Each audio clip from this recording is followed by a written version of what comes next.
And hello there again. It's the start of a new month. Welcome to Prime Insights. This is where, of course, every Saturday morning we create a battleground for ideas. And grateful that you're joining us both online and also watching us on Joy Prime. Later on in the day, of course, you can catch a repeat of the show on the Joy News channel. My name is Blessed Sogah, and what a great pleasure to be starting off with you this morning on some good note. There's a good news coming through from the Republic of Ghana, the government of Ghana, I should say. Finally, our advocacy for the fight against illegal mining is taking shape, isn't it? Government is now giving us a clear indication that LI 2464, which has been giving the power to executive governments or the president over the period to grant mining leases in forest reserves, may no longer be the case going forward. That's because the sector minister has now laid before Parliament the repeal of the bill. We'll get into that for you shortly, plus get to hear from the sector minister on what the way forward will be. But our bigger focus for today is on the Office of the Special Prosecutor. Last week, we did not get enough time to talk about the OSP, but fortunately, he's back in the news, announcing to us that he will proceed to charge the former Finance Minister, Ken Ofori-Atta, who we understand is out of the country on medical grounds. But of course, the OSP says he's had enough of that. He would proceed to charge him and some other officials of the Ghana Revenue Authority over the SML deal. Over $140 million awarded in contracts already. 50 or 500 more million United States dollars have been granted to SML. Unfortunately, all of that will come to naught because the president now has given his directives on that contract. That contract, as we speak, has been cancelled. And the Auditor General has made some more shocking findings on that very contract. So we'll talk all about the SML contract, plus focus on the Office of the Special Prosecutor. Is he actually living up to standard, as many Ghanaians would want to have their say on that? And of course, I have my in-studio audience who will be having their bite on that, telling us if they are impressed or otherwise with the performance of the Office of the Special Prosecutor. That and more coming your way here on Prime Insight.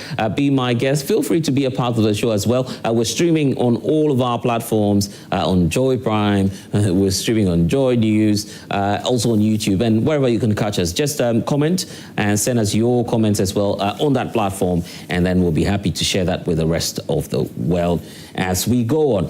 But why don't we start off by listening to the Lands and Natural Resources Minister? In fact, he did that process as acting Environment Minister on the floor of the House yesterday when he laid before the House a call to the Speaker to repeal LI 2464. What do environmentalists think about this? We'll get to hear from some of them this morning. But first, let's start off by hearing from the Sector Minister on why government is taking the step and what the next steps will be in the fight against illegal mining. Watch. Speaker, you recall LI 2462, which was enacted November 2022 to ensure that environmental management principles are legally enforced in mining operations in forest reserves. Public outcry led to an amendment of that LI by deleting Regulation 3.2 to effectively limiting the President's power. The new LI 2504 was entered into force June 2nd, 2025. However, in the light of current circumstances, it has become expedient to revoke LI 2501, and going forward, exploration and mining operations in forest reserve by legalized large-scale mining will be undertaken using guidelines reviewed in 2022 until a new LI is considered. I thank you. So today I laid an instrument, empowerment, the Environmental Protection Mining in Forest Reserves Revocation Instrument 2025. If you recall, in LI 2462, which was enacted in 2022, to ensure that environmental management principles are legally enforced in mining operations in forest reserves. There was obviously a public outcry that led to an amendment of that LI by deleting Regulation 3.2 to effectively limit the powers of the President to allow mining forest reserves. Obviously, that led to the new LI 2501, which was entered into force on June 2nd, 2025. However, in the light of continued public outcry as a listening government, and after complete consultation and review with experts, it was very clear that we could completely revoke that LI and to use the guidelines that was enacted in 2020. And so that's effectively what I've done today. And it clearly must send a message that this government is committed to basically ensuring that we continue to protect our pristine forest reserve and our environment. We are keeping our word. We are showing Ghanaians we are committed to protecting the environment, to protecting the forest, to protecting our water bodies, and every step we are taking is clearly in line with what President Mahama has been preaching. Thank you, Right Honourable Speaker. So, excerpts of what actually happened on the floor of the House, now paving way for the repeal of LI 2464. But is that what we really want, and is that the way forward? How about the President's commitment also on the fight against illegal mining? The fact that there's mounting pressure for the declaration of state of emergency. I want to bring in one person who's been joining that coalition of anti-Galamsey CSOs, Awolasewa, who's with Eco-Conscious Citizens, before I bring in my panel for today, because this is just coming through in the last 48 hours or 24 hours or so. So let's get your thoughts, first of all, on this latest move by the government. What's your impression, first of all, now that government has listened, LI 2464 will be gone?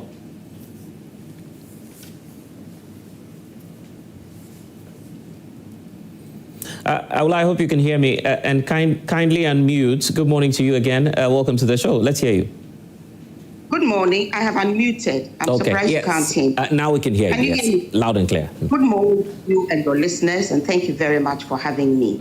Yes, it's a step in the right direction, and it's better late than never. It has taken 11 months, but it is better late than never.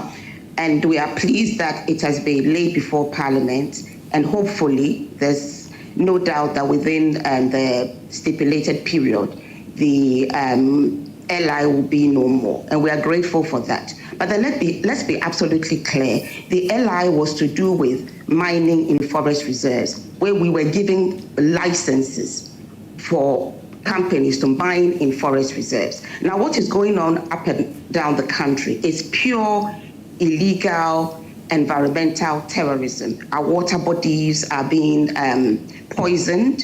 We have the chanfans on our water bodies. We have the diversion of the Pra, the Ancombra, and about 60% of our water bodies have been poisoned. We also know that as a consequence of the ecocide, the number of kidney-related diseases has gone up fourfold.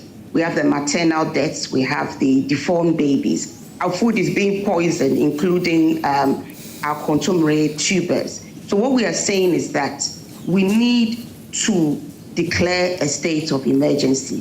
NAMOS is doing its best, but clearly it doesn't have sufficient resources to deal with, let's put it this way, there are multitudes of fires raging, and they can only be at one place at one time. So what we need is to put all our resources behind the fight against illegal mining.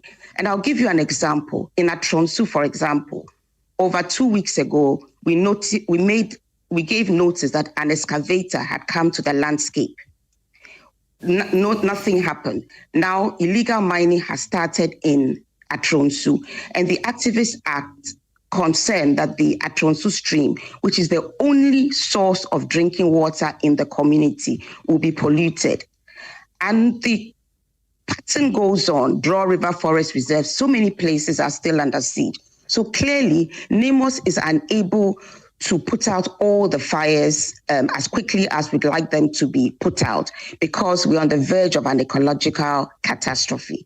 So much as we commend the government, though it has taken them 11 months to finally put a revocation and not an amendment before Parliament, we still have so much more to do if we are to avert an ecological catastrophe.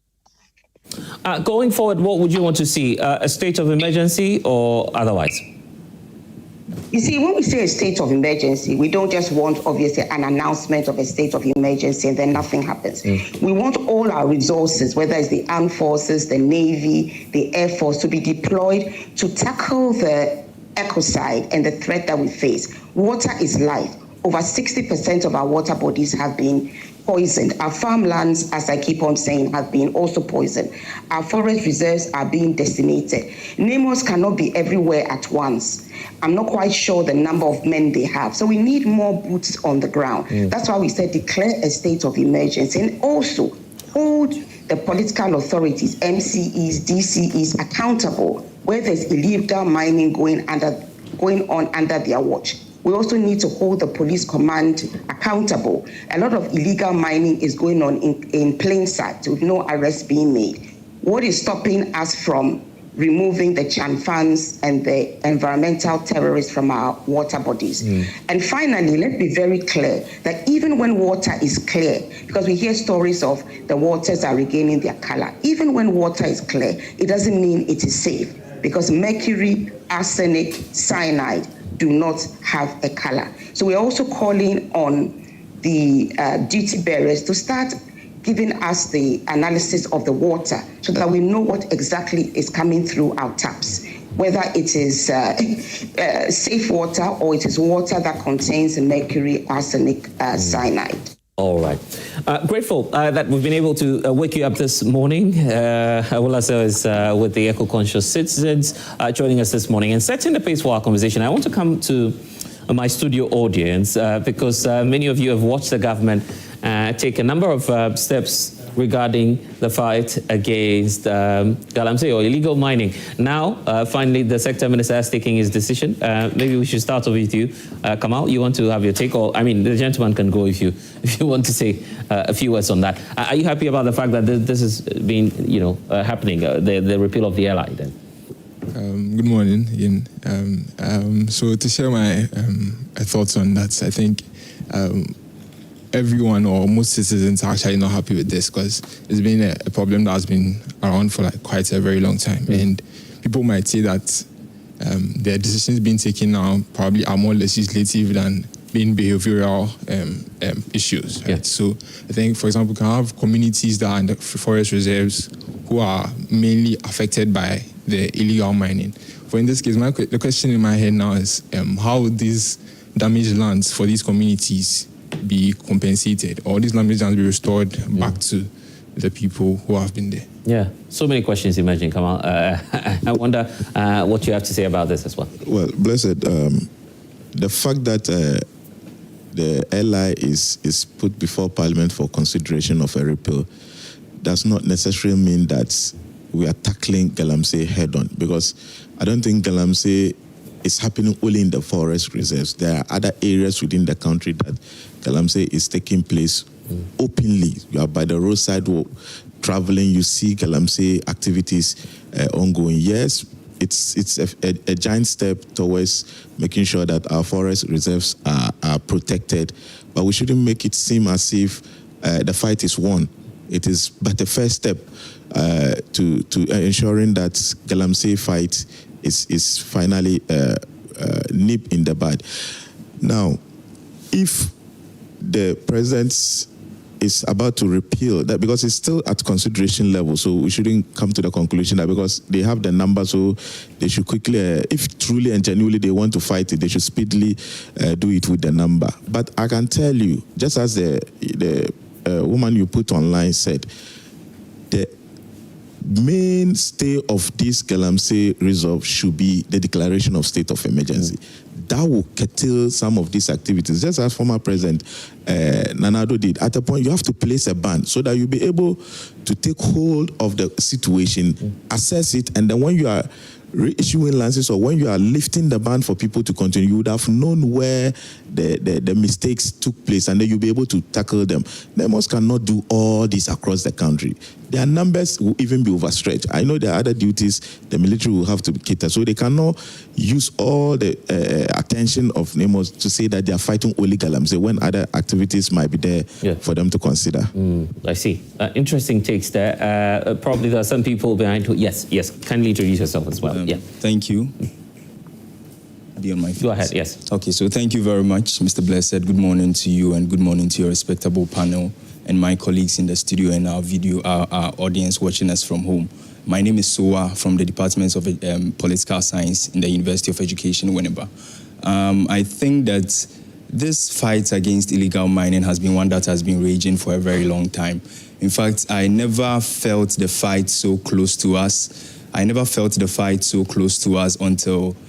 some time back, I think a month or so ago, I was leaving from Winneba towards Accra, and I decided to take a look at the Wager river body. And anybody who plies that road can attest to the fact that if you look at the farthest part of the water body, you see the brown pigmentation and coloring over there, and that alone sent a very strong signal to me that the fight has been most imminent than ever. This new development that has come, where we have the minister having decided to repeal the LI 2462, I think really must go to address the core of the issues. As we have come to know, the civil societies have made the call for the LI to really, first of all, take away the president's ability to issue mining licenses to miners in forest reserves. That's notwithstanding, it has always said that the simple fact that that power has been taken away from the president does not really solve the issue, because forest reserves, as the name goes, is a reserve, and it must be reserved for all intents and purposes, and therefore the president shouldn't have the ability to even issue mining licenses in forest reserve in the first place. And besides that, also we are told that the Act provides for the president to be able to issue mining licenses. That's the initial act, to issue mining licenses in globally significant biodiversity areas. And that one accounts for just a small portion of the forest reserve park as we have it. And so I believe that it should go beyond just the globally significant biodiversity areas and go to address the mining in the forest reserves as a whole. Thank you very much. The gentleman in front wanted to make a point briefly. Yes, let's hear it. Please, a very good morning. I am Amako Maxwell, reading Natural Resource Management in Ken OSP currently. With this issue about the illegal mining and the revoke of the LI 2462, I'm very glad that the government is trying its possible means to solve or combat the issue of Galamsey. But let's ask ourselves, this LI 2462 was giving the president the access to give licenses to companies to mine in our forest reserves. But let's ask ourselves, the issue of illegal mining usually comes from the small-scale miners, that's the Galamsey. And the license that was given to companies who were under the large scale. And if a country is willing and serious to fight against the rates of Galamsey happening currently, then I think revoking the LI 264 isn't the best way. Declaring state of emergency is one of the possible means to combat the rate of what Galamsey happening currently.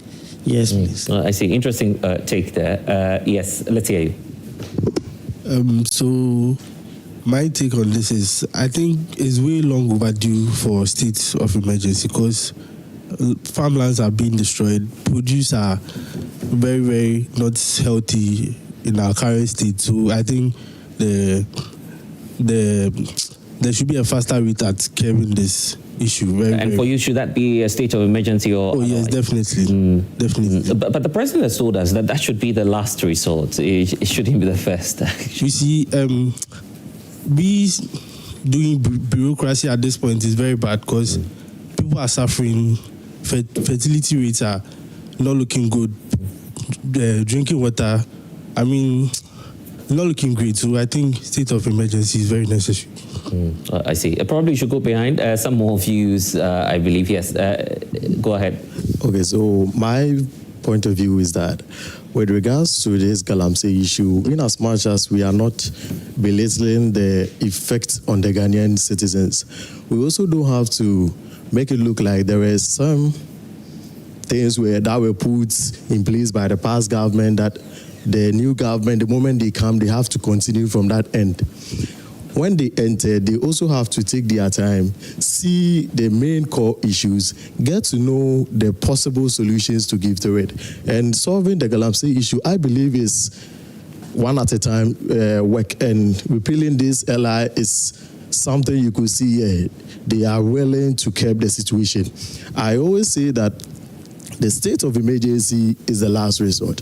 The government has never said that they will never look at the state of emergency. But what they are saying is that we want to see the possible solutions that we can use to solve the problem.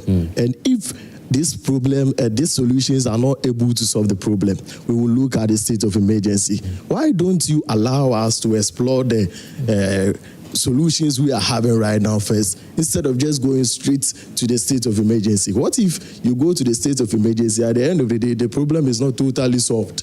So let's look at the fundamental things to be able to make sure that we have been able to tackle this problem rather than saying state of emergency. It's a good thing, but then we have not reached there. Let us finish the internal and basic ways first. Thank you. Okay, thank you. I think what we'll do now, it's a good time to also tell you about my guests for today. They are on the show. Why don't we do that right about now? Janet Nabila is with the People's National Party. She's the founder of the party. Good morning to you and welcome to the show.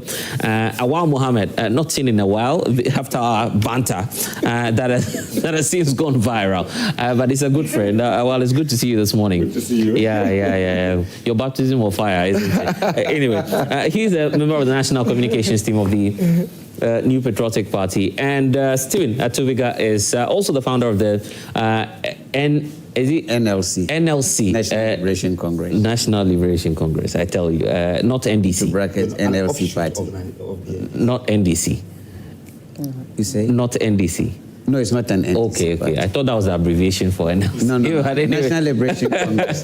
But our mother party is the NDC. We broke away from the NDC. So definitely our roots, our vision, our everything is we are socialists. Socialists. Okay, so let me give you the first thing then, since you're here. Yes.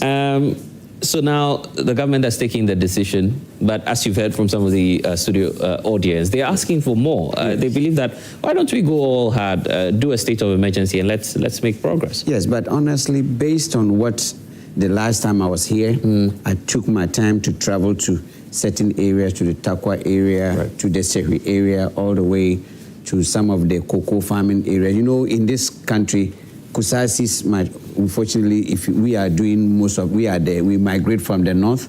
We are mostly at the cocoa farming areas from generation to generation up to date, that some of them even the devastation of the illegal mining, that I will want to plead and beg the leadership of the party and His Excellency John Dramani Mahama that if we should call for state of an emergency based on the destruction I have personally gone to see in terms of the how even food that, I mean, people, you see people even boasting on TV, the cocoa farm media, China media to Galamsey. You should be arrested. Yes, the cocoa farm may be yours, but because of the national interest of it, that you've been giving free fertilizers and what have you, that government has invested. You don't wake up one morning and what is the Mineral Commission doing? Don't they have offices throughout the districts? Yeah. Are the assemblymen telling us and the MCs? And I think that beyond the state of emergency, I think it should also go. The president can start with the appointees. Any MC at your backyard that they are mining, you are fired. Any appointee in government structure, even the regional ministers, you are the head of security. You are all the ministers. If you are not able to crack the whip on your MCs or whatever, and their backyards, you are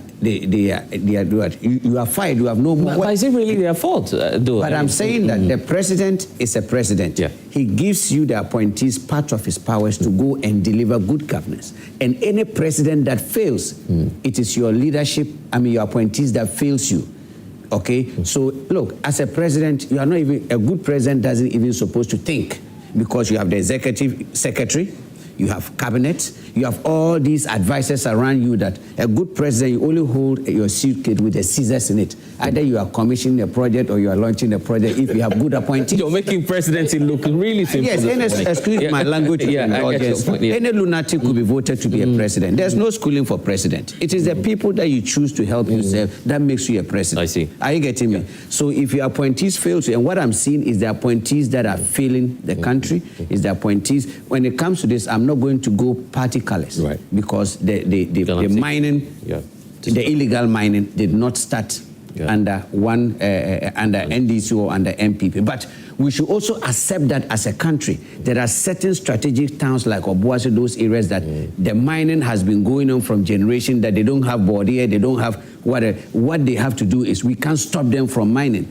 But we must find ways to make them legal, and train them that they should do environmental friendly mining. If they have to dig boreholes, and show them how to have pits. And I know there are chemicals that you can recycle the same water. And so as for mining, there is no government that can stop mining in the country. There's no government that can stop illegal, no matter how unless we make the policy of shoot to kill. Like in China, it's a death sentence to even pollute. The agates, they use it to fish. They use it to fish farming, even the agates, you see, and they come to our country and we lead them into the mining area. And we turn around and blame. That's why I always say we have to also blame ourselves. But if we can have, as we are repealing, to me, the repeal is useless. No matter what, it's useless. No matter what powers you go to parliament and you can't take that from the president. The president under his bosom can do any, you are repealing to take the president cannot do this. But who is in charge of the country? The whole 45 million guys, our safety, our everything. Structures must work. People must be arrested. That political, I scratch your back, you scratch my back. You see people even mining in towns by the roadside. They are mining towards roads that will spend millions of dollars to. So this is a national issue that we should put political colors aside. Assemblymen, unit committee members, the chiefs, and also those who own those lands that they've given to the people to mine. They have to be. Look, they should be prosecuted. What are the police services? It's black and white. Well, this is supposed to be brief because our main focus is the SML contract. But I don't know if you have any take on the repeal of the LI now. Yes, I certainly will have a take. Thank you so much for the opportunity. Good morning to our cherished. Don't do politics here. That's a fair warning to you. I cannot say that. Fair warning to you. Dr. Baumia is still campaigning. He's in Western region. You're falling for the trap. I hope you don't. No, I'm not falling for the trap, but I'm only. I'm a member of the campaign team, so definitely I have to. Haja Samira has also started a campaign in the Central region. And he is in the Western region. And, hopefully by today he should be able to be done with the Western region. Okay, is he going to the Volta next? No, the next schedule will also be communicated. I see. One region at a time. Yes. So, yes, I disagree with him when he said the repeal is a useless thing. I think the repeal is only a step towards at least ridding people within our forest reserve. But you see, those engaged in galamsey in the forest reserve are not those who are licensed. Almost all those who are arrested are not those who are licensed. Right. The forest reserves are already a no-go area, so the repeal will really rid people from the forest reserve. I had a farm in Drobonso, just around the Bonfobri forest reserve. If you enter into that forest reserve and even catch an antelope or any other animal, you can be prosecuted and be jailed. Because forest reserve have guards and so on. Right. So you don't even enter forest reserve at all. You don't farm there, you don't do anything. Your farm can only be across the road and so on. So the repeal is a step towards at least controlling these people within these areas. But you see, those engaged in galamsey are party people. And this is trite, looking at the number of people who have been accused of galamsey MCs, MPs, to the extent that you go to a constituency like Awowin, where he said a lot of his kinsmen are there in Awowin. In Awowin, according to the chiefs, they had to slaughter a sheep to ostracize the MP, Oscar Ofori-Atta, that he is giving the forest reserve to people and was taking 200,000 cedis for them to enter into the forest reserve. Alleged. To do. But they are the chiefs. They came, held a press conference, and slaughtered a sheep to say that they don't even want him in the land. You understand? So this government is not ready to fight Galamsey, because what they are doing today, what NIMOS is doing, we had done that already and it didn't work out. What are they doing differently? Arresting? We went to the extent of even banning excavators. We arrested people. People were jailed in this country because of Galamsey. President Mahama had to say that when he comes, he will even give them amnesty. He said he will arrest the kingpins and the rest he will leave them. Today, NIMOS is saying that they had arrested 1,400 people. And banned a lot of excavators. They didn't ban any excavator, but they had arrested 1,400 people. Out of 1,400 people, where are the kingpins? There's no single kingpin. Okay, well, I don't want that to was what the president said. I don't want to mention names, but there's one obvious name in court now. Which one? You're a member of your party, isn't he? Was he arrested doing Galamsey within the last 8 months? No, they said they had arrested 1,400 people doing Galamsey in the forest reserve and other areas, in the river bodies and so on. They said they arrested 1,400. Recently, they arrested 8 people in a forest reserve around Ashanti region.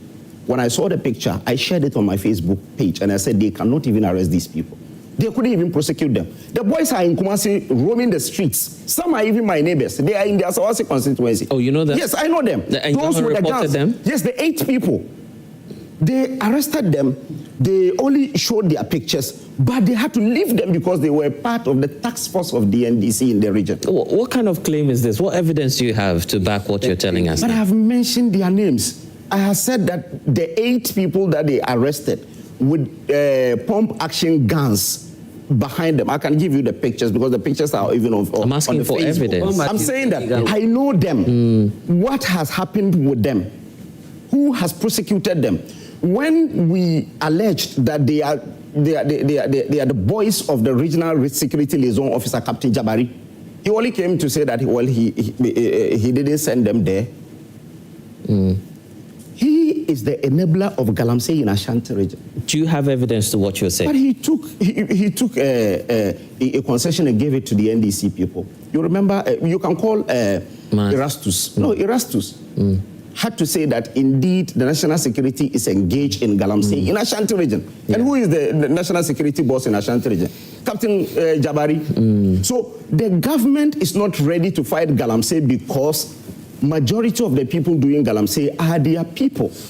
Yamin went to Nkoko police station and took 2 excavators and gave it back to his chairman. This is something he said on one of the radio stations. So this government is not ready. Yeah. That is the reason they are really using the meeting with the CSOs to buy time and so on, so that they will be able to really allow their people to do it and amass some wealth. But I don't think this government will be able to resolve this. Okay, Janet, let me hear you. Then we move to SML. That's the focus for today. So I like the panelists. They were being frank with the issues. And this is what we want. We want our youth not just to be political party apparatchiks who will be used to do the bidding of what political parties are meant for. Right. When you look at the youths in Kenya, what they did was to make sure that they came together, not on partisan basis, but to look for the interests of the country. Right. Ghana, we don't have that. We have the youth who claim they want to punish corrupt people, but they are corrupt. They follow corrupt people and they hate people who are honest and have nothing.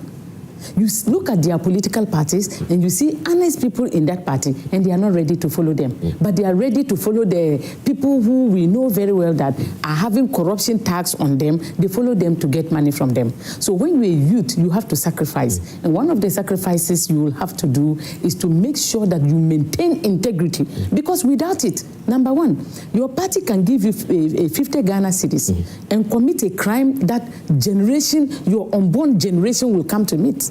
Your children will come to meet.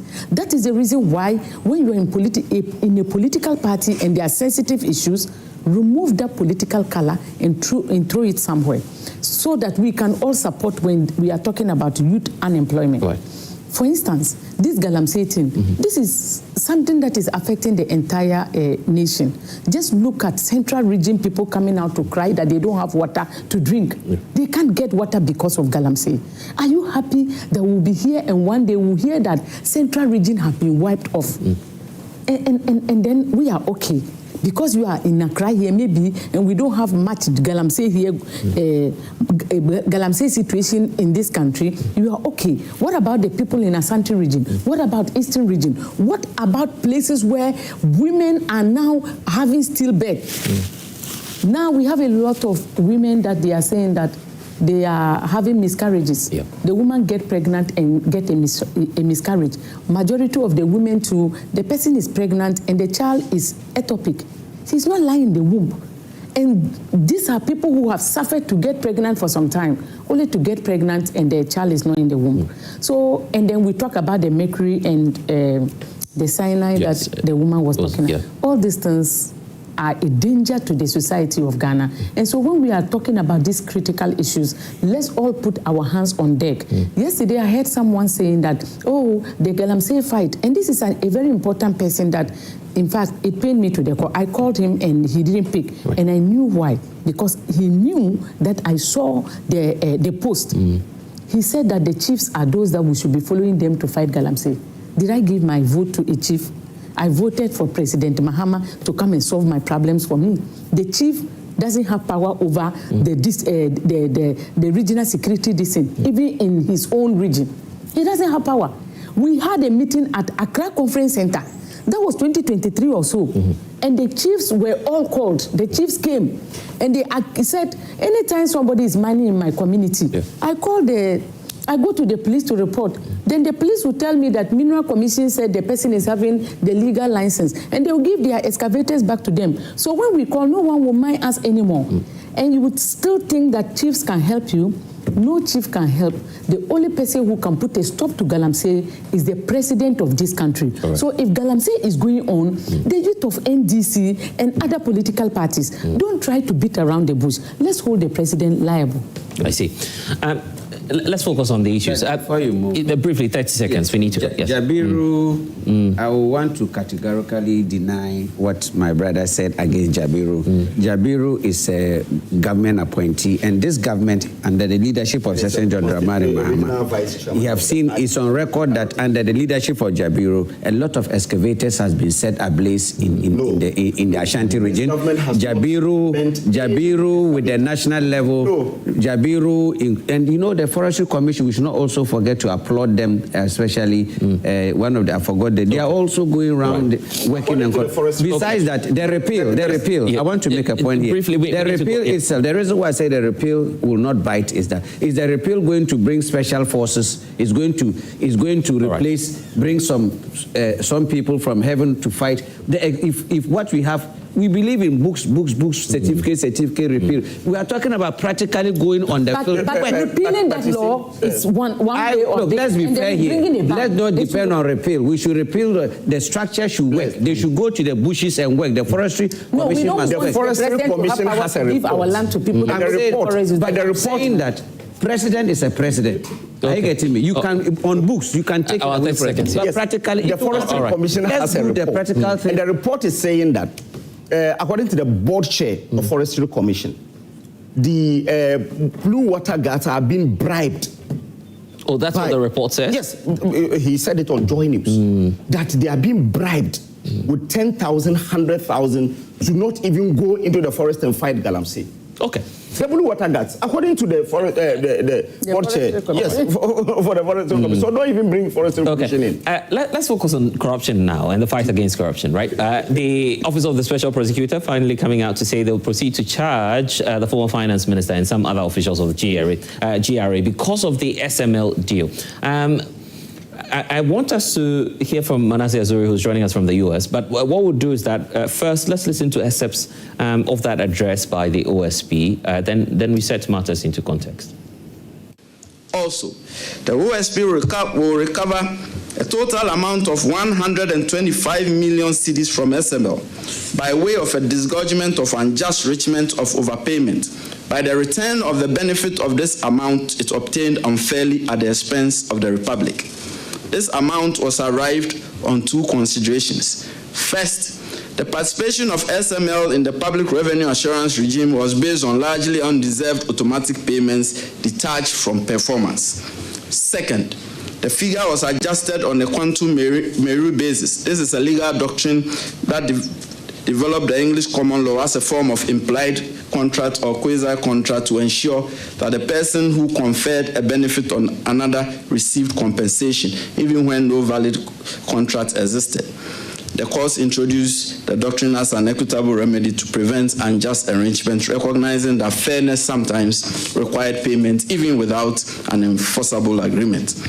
In the present context, the OSP configured the doctrine in respect of adjusting the fair value of the investments made by SML in pursuance of performing its obligations under the various contracts, even where the contracts were procured unlawfully and even where services were minimally performed or not performed at all, on the back of SML's reasonable expectations created under the various contracts which were awarded to it by high-ranking public officials who represented ostensible authority and statutory and regulatory compliance to that private company. The investments include the setting up and maintenance of two offices by SML, one in Accra and the other in Tema, the hiring of employees, the payment of employees' salaries and attendant statutory payments, the acquisition of vehicles, the acquisition of and installation of ultrasonic meters and automatic tank gauges, and the procurement of a transaction value assessment system, TVAS. Factual findings in the KPMG report tallied with our preliminary findings. Second, the KPMG report, much like our preliminary investigation, turned up more critical questions than answers, which required further investigation. Third, the KPMG audit's work and outcome differed significantly from the OSP investigation and likely outcome. Members of the press, while KPMG rightly identified the overall objective of its assignment as reviewing the work and activities of SML in relation to the contracts with the state and assessing the propriety of procurement and contracting processes as well as the appropriateness of cost-value analysis in the performance of the contracts, the OSV's work in this case is a criminal corruption and corruption-related investigation of not just assessing the propriety and appropriateness of acts and activities in the context of the SML contracts, but also examining the criminal culpability or otherwise of implicated persons, which is wider in scope and outlook than the audit work of KPMG. Then again, while the OSP's preliminary findings accorded with the major actual findings in the KPMG report, the OSP found itself unable to agree with some major conclusions drawn by KPMG, especially in respect of accountability and value for money. The OSP investigation was concluded on 3 October 2025 after extensive surveillance, comprehensive review, and analysis of hundreds of relevant and related documents at MOF, GRA, and PPA, and digital and electronic review and analysis of thousands of relevant related documents and computer servers and hard drive components retrieved from two premises of SML at Osu in Accra and in Tema, and assets of SML at relevant depots, and the discovery and validation of electronic communication among the persons of interest, especially as a good number of the public officers involved did not use their official email addresses. The following persons with various corruption and corruption-related offenses before the end of November 2025. 1. Kenneth Ofori-Atta, former Minister of Finance. 2. Ernest Akori, chef de cabinet to Kenneth Ofori-Atta as Minister of Finance. 3. Emmanuel Kofi-Nti, former Commissioner General of Ghana Revenue Authority. 4. Amishadai Owusu-Amwa, former Commissioner General of Ghana Revenue Authority. 5. Isaac Crensel, former Commissioner of the Customs Division of Ghana Revenue Authority and General Manager of Strategic Mobilization Ghana Limited. 6. Kwejo Damwa, former Commissioner of the Customs Division of Ghana Revenue Authority and Member of Parliament for Jam and South constituency. As part of the process, the OSP will seek to recover the financial loss caused. Okay, so from that announcement, the month of November is really pregnant with a number of prosecutions that will be taking place. But anyway, let's hear from the individual, the gentleman who broke this story with, at the time he was with the Fourth Estate, Manasseh Azuri. He's joining us all the way from the US via Zoom. Thank you for spending time with us. Already the president is taking a decision on this. He says that the contract has been terminated by government. At least that's the first step as we await the OSP's prosecution. But what's your initial reaction to this news that we're learning of, that the president has cancelled this contract? Well, it is good news, and I highly commend President John Dramani Mahama for taking this step. I think whoever cut the visuals for this show focused on what SML has done and also what the processes the OSP took, but it did not bring out the findings of the OSP which correspond with our findings and gives more damning revelations, which also in a way confirms some of the KPMG findings and also discredits the conclusions of the KPMG audit. Yeah, I get that. There was just a breach because of time. You can understand. Yes. Yes. This story, the SML one, should be understood in this context. We have had, as a country, numerous such deals in the past, mainly in the telecom industry. Some companies emerge overnight, claim they have revenue assurance competencies, claim everybody in the industry is a thief, and they are in to catch those thieves. They are brought in, plugged into our revenue stream, they milk the state dry, and go away without any value. And the part of the OSP's press conference that I referenced would actually say that this contract was not needed. And if you look at the KPMG report, it says there was no needs assessment because nobody really assessed that we needed this. If you look at the letter Ken Ofori-Atta wrote extending SML's services to the upstream petroleum sector and also the gold and minerals mining sector, that letter's wording said that the minister has determined that the services should be extended. So we went to the regulators of these sectors, the Minerals Commission, the Petroleum Commission, and the Ghana Petroleum Authority, National Petroleum Authority. And all of them said they were not consulted before this move was taken. We asked specifically the Petroleum Commission, which was then headed by someone appointed by the government in the MPP administration. And the commission said they did not know of any leakages, for which reason the SML contract was needed. We went again to the Minerals Commission, got the same response. And even the Finance Ministry told us they did not have any evidence or report of leakages that necessitated these contracts. So what they did was at the ports, they said SML should do external price verification and then transaction audit. If you look at the KPMG report and President Akufo-Addo's white paper on the KPMG audit, it said that these services were already configured into the customs systems, so they were not needed. But these services were rendered, and we paid over 500 million cedis for these services. Wow. Anybody who cares to know, read President Akufo-Addo's white paper, the KPMG report. Even before the special prosecutor came out, they said the external price verification and the transaction audit, which SML claimed to be doing at the Ghana ports, were not needed. So those contracts were cancelled as soon as the KPMG audit was done. But we paid over 500 million Ghana cedis for something that KPMG, the presidency, the OSP, and anybody who has their sanity intact and knows about these issues agreed we don't need it. That's outright 500 million Ghana cedis lost. Right. Then also, we go to the downstream petroleum sector.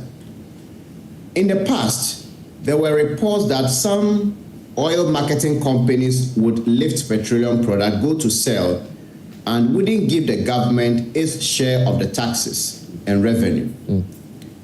These were mainly politically aligned OMCs who got into the business without the needed qualifications. So the NPA and GRA introduced a system called the Enterprise Relational Data Management System, ERDMS. And what this system does is to bring everybody on board so that if you're an OMC anywhere in Ghana and you want to go and lift petroleum product to come and sell, you have to place your order on that system. The NPA will clear you, the GRA will clear you, the depots and product owners will clear you. So if you owe taxes, this system would log you out automatically. This system is connected to the customs icons so that if you go and then lift a product, it will be recorded, and the recordings and volumes are used for tax purposes. Then the NPA contracted a company to do fuel marking to track and then try to solve the problem of dilution of fuel products. Then they contracted another company to undertake tracking of the tankers. So these tankers that carry fuels along, each one of them, if you sit at the control room of the NPA, you are able to monitor them. And they are electronic seals. So if you load from Accra and then you say you are going to Bolgatanga to discharge, if you don't get to Bolgatanga and then you discharge this anywhere, it would send an automatic alarm to the NPA headquarters and then you'll be arrested. All of this came in to solve the problem of under-declaration or under-reporting, diversion, dilution of petroleum products. Then they brought a company called SML. And this company had no prior experience of doing any of these services.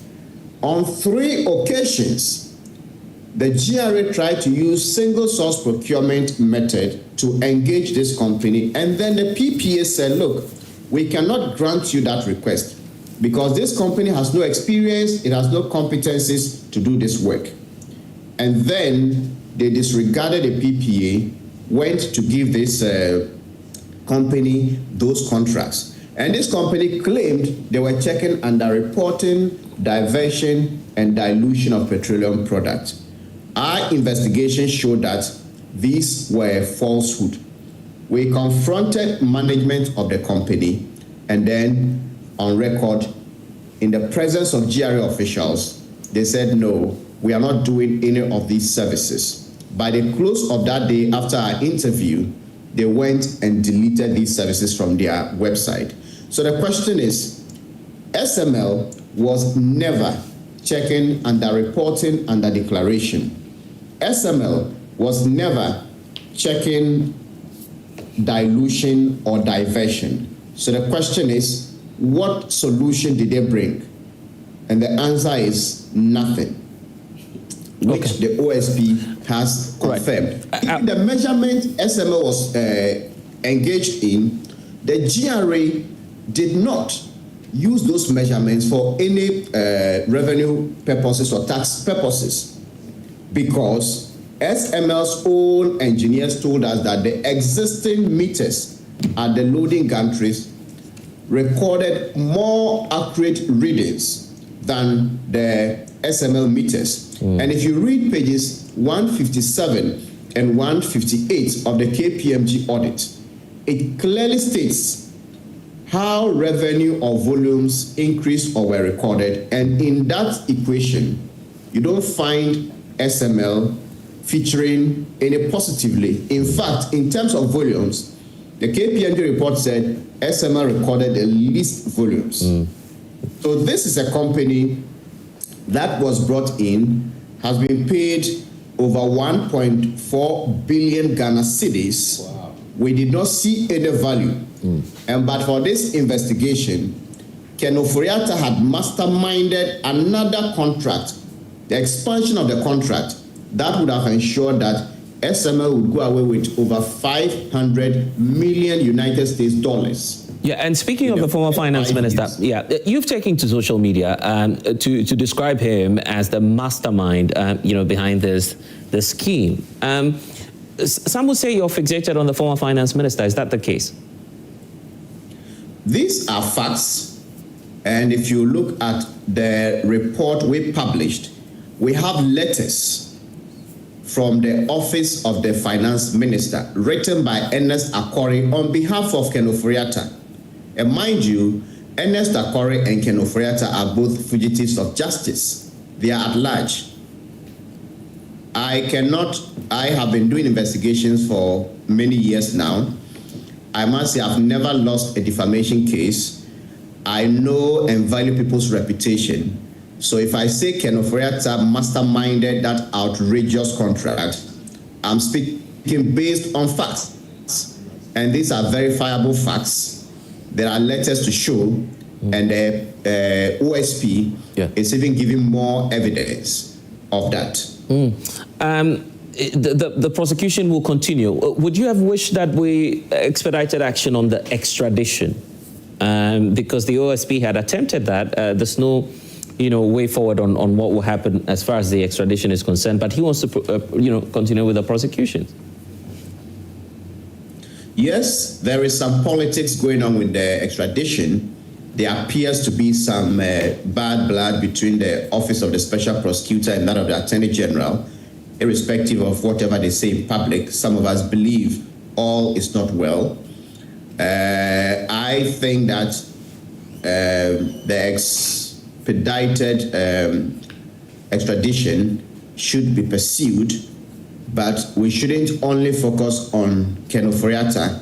There is someone, the former Maslok CEO, Ationu Tamaklo Oso, who has actually been convicted of corruption and corruption-related issues.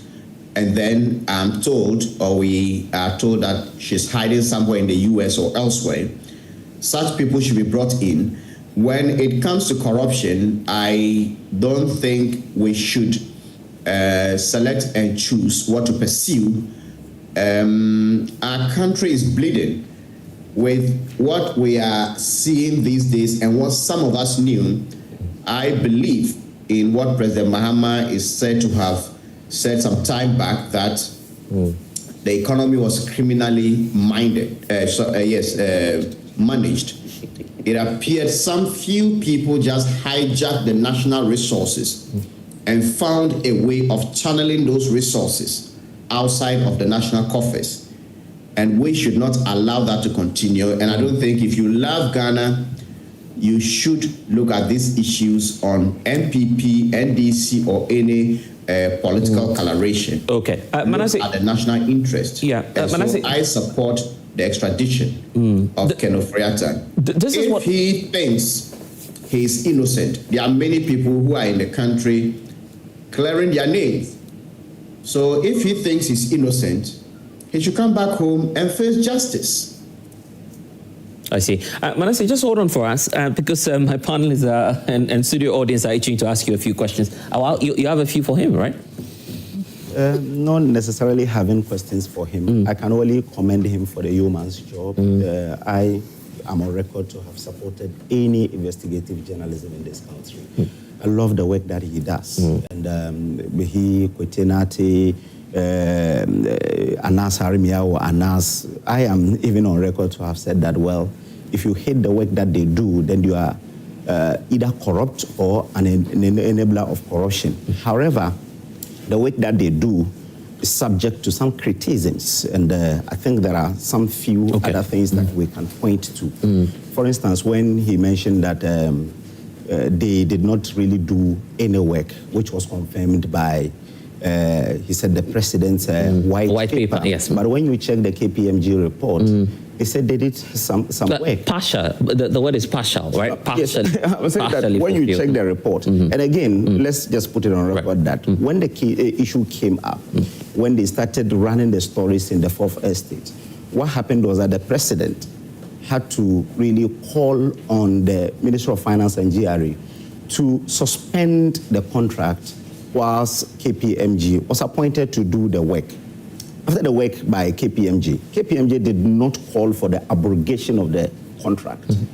They said even the upstream, they said they should streamline it and make sure they are able to... Yeah, but technically speaking, did KPMG have the powers at the time to call for the abrogation of the contract or otherwise? They are an international accounting firm that has been tasked to do an auditing of the work done. Yes. And after they did everything, they gave recommendations. And as part of their recommendations, they never recommended abrogation. I'm asking you that technically speaking within the context of the Constitution, does KPMG have that power to say, well, cancel the contract? It's the prerogative of the president of the government. Not the power. I'm saying that they have been tasked to do an audit of the system. The journalist is on one side, and the institutions, GRA, Ministry of Finance, and the SML are also on the other side. Then they brought in an international accounting firm to verify these figures from the journalist and this one. After they are done, they give recommendations, and that's what they do. But it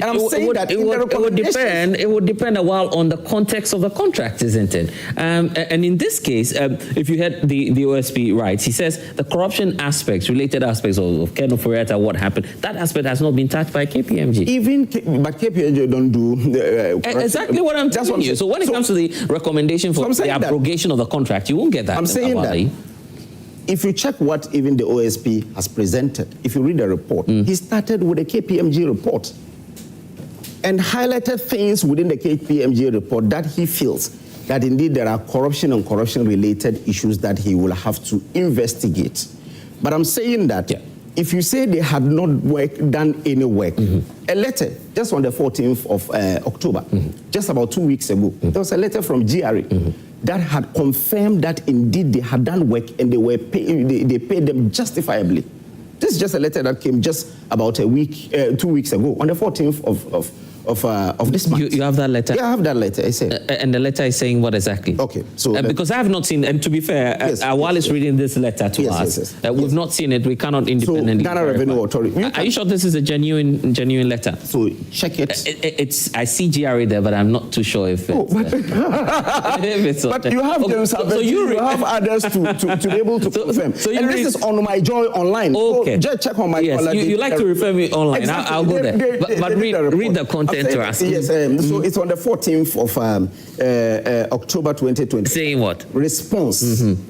Response to request for records relating to SML Ghana Limited, January 2017 to December 2024.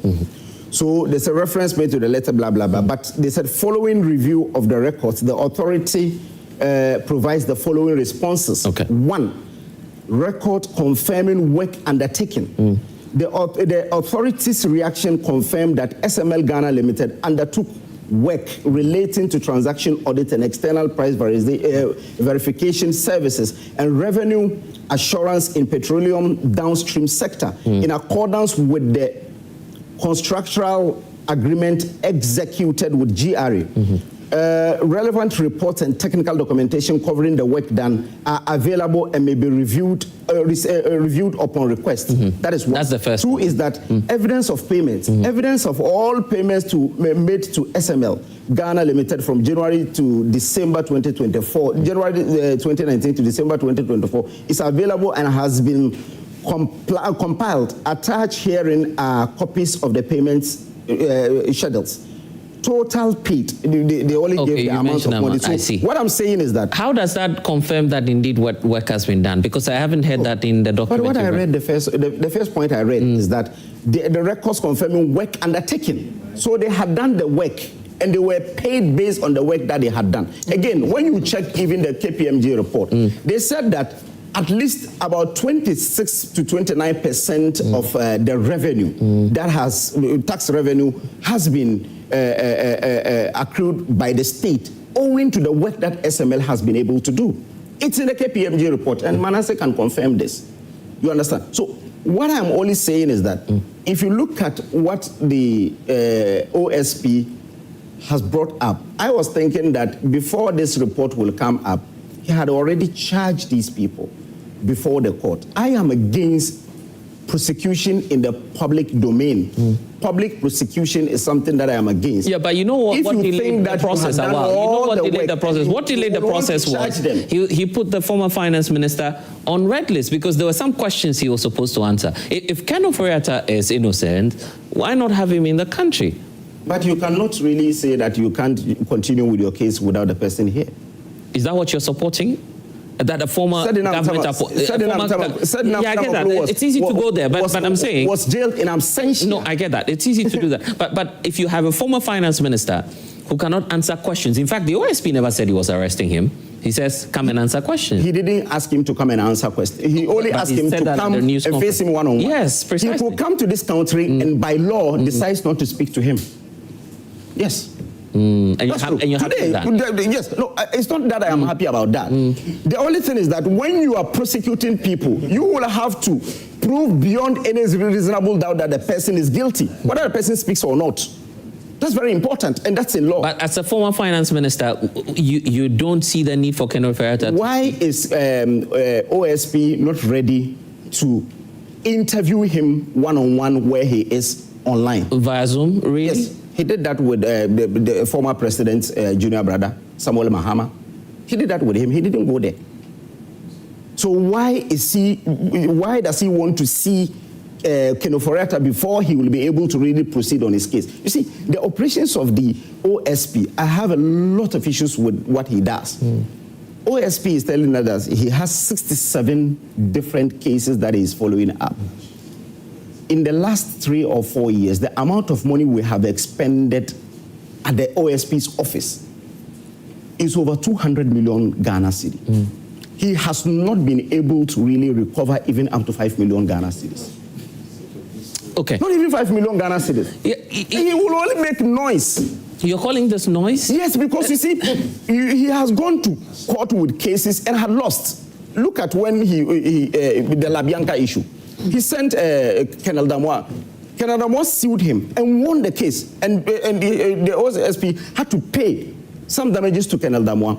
Again, the man in Dwabin, our constituency chairman in Dwabin, he also won a case just about 2 months ago against the same OSP. Have you read the Auditor General's latest reports? Yes.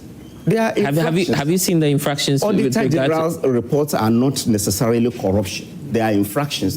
Infractions to you doesn't suggest that there's some wrongdoing. No, you see, when you are supposed when you are supposed to really render some account and you don't render that account with your documentations and so on, they write it as an infraction. And if you come and you are able to prove that indeed there are receipts to them, I was the head of public relations for Youth Employment Agency. Yeah. I had faced auditors in post-auditing conference, and they had raised some infractions. So and after they raised the infractions, if you're able to really prove them, you see, you don't necessarily need him in the jurisdiction to be able to really listen to him, because it has been done to some other people.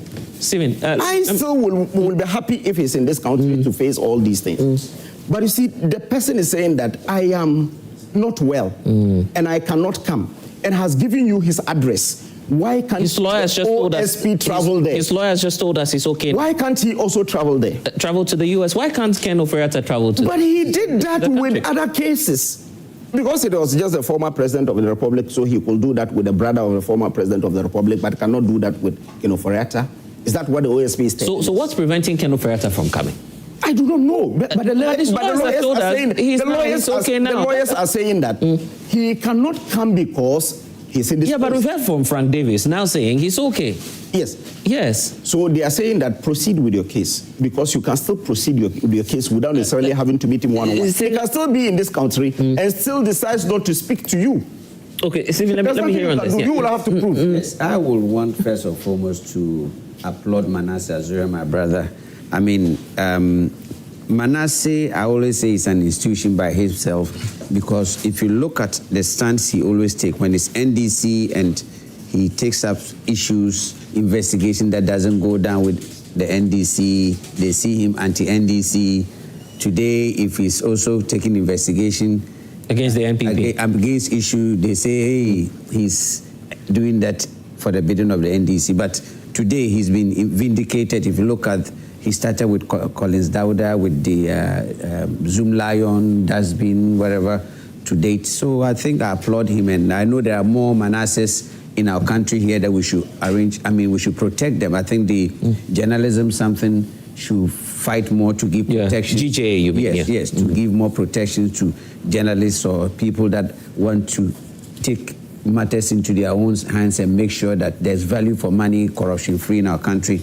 And I also want to applaud His Excellency John Dramani Mahama that it shouldn't take a report from KPMG, yes, for him to know that I have to terminate a contract. That makes you a president because for the fact that if an institution is being audited or a report is being given, I mean, they shouldn't decide what government. You are brought to audit.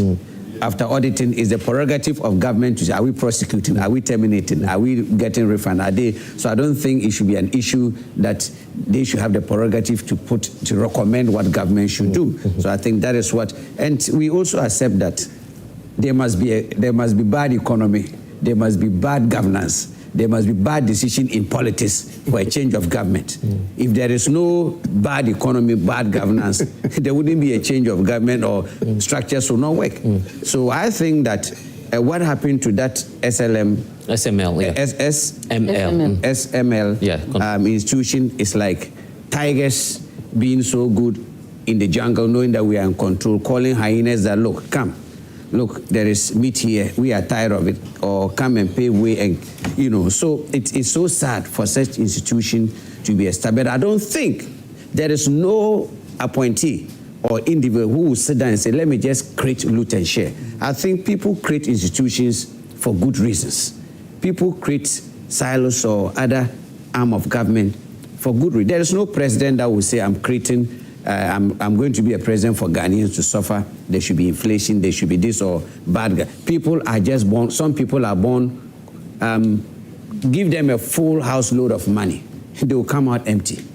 Are you getting me? They will take back with a good intention, whether NDC or MPP. They've set up systems that with a good intention. But what hurts me to the guts is that we are in a country, then we see that Electricity Corporation, we are bringing a company from US. We are bringing another institution from outside the country to come and manage.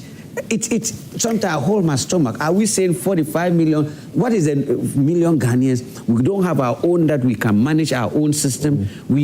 Our own. Somebody built Akosombo was built by a Ghanaian. I'm making a point. Then just managing it, taking people's money today.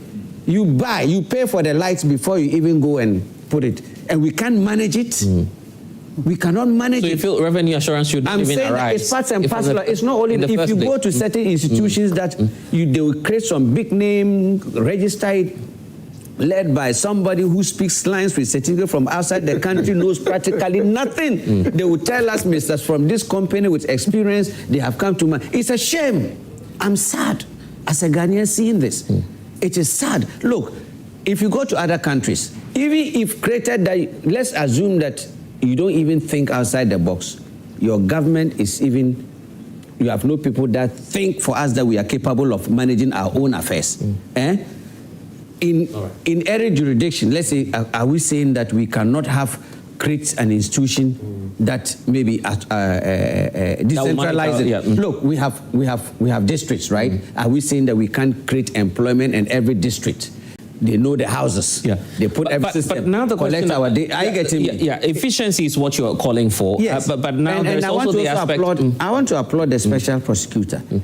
The postmortem that he did in the report, that he was able to retrieve the rot, bringing names out and whatever. And I think let's give him. The aspect about accountability. The names that he brought. Yes. There is he couldn't link the names to corruption. How? You see, none of the individuals he mentioned are directors of SML. It doesn't take directors to you understand? They are not. They're not directors of SML. You call one person. About having people have sat in different offices. Look, this country, people with pens and papers in their offices. There are more armed robbers than those who take guns and just take people. Okay, to touch on the issue of the extradition of the former finance minister. I think that per our constitution, that we have the right to extradite or right to any country if somebody has to face it. But I don't think we have exhausted all our options. I don't think the courts have also, the Attorney General, wherever. There are so many ways that you force a person to come into the country and you feel Ken Ofori-Atta could be spoken to just to... Yeah, I think, look, it should be extraditing somebody, I think should be the last option after exhausting all the legal means. Remember, a murderer has a right.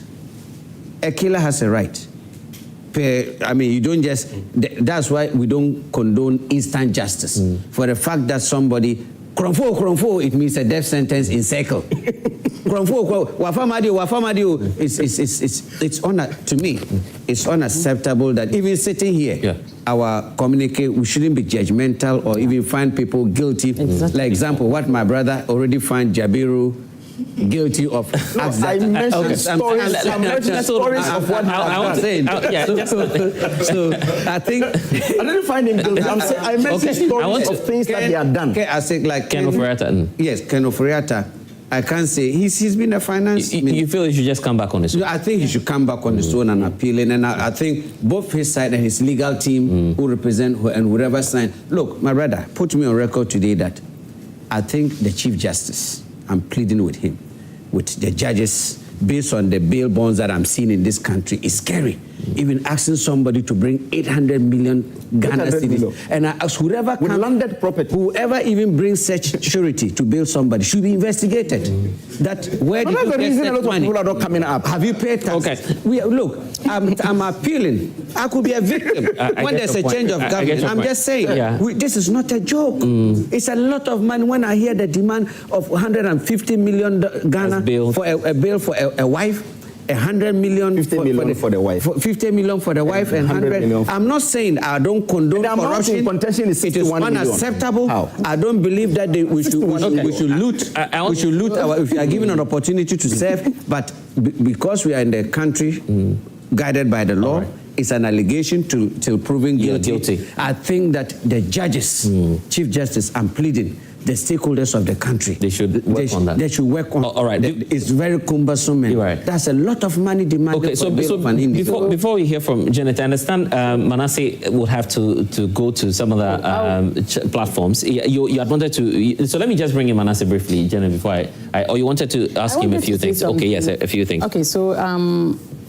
we've spoken about this SML and. KPMG, the report. This is to me, dear. I think what Manasseh has done is a great job. He's a journalist, so he should not add personal sentiments into it and try to prosecute the person before the person gets opportunity to go to the court. Why are you saying that? He has gone and he has gotten his findings. He shouldn't say that this one was... Did you try again? This one was a mastermind, something, blah, blah, blah. You've not sent them to court. The judge is the only person who have the power to be able to tell us who is guilty and who is not guilty. A lot of people are complaining that Ken Ofori-Atta doesn't want to come back. If I'm him, I'm not coming back. this is not a conducive environment. You will come back. I will never come back to a country whereby there is no democracy. They are using military regime. As you come back, Ghana is being run like a military regime. And I want Manasseh Azure, I'm coming. I want Manasseh Azure to know that the democracy is in their mouth. The systems that they are running with is autocracy.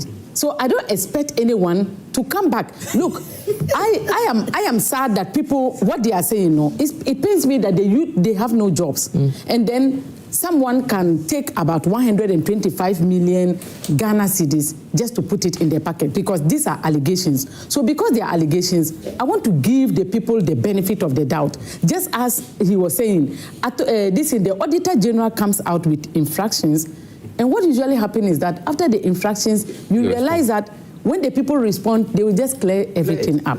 So Manasseh Azure and the OSP have come out to give us some allegations. The two of them are not the final outcome of anything. What he has said is contestable in court. So what they have said are just allegations. We are waiting for the one that they have alleged these things on to come and defend himself. Yeah, and you are saying that he shouldn't come. Yeah, he was saying he shouldn't come. Yeah. Here is the case. We don't have the enabling environment for him. And what do you? Why am I saying this? Why am I saying this? Other people who decided to stay in the country were treated like armed robbers. Like they jailed them, gave them an abnormal bail conditions that they couldn't meet.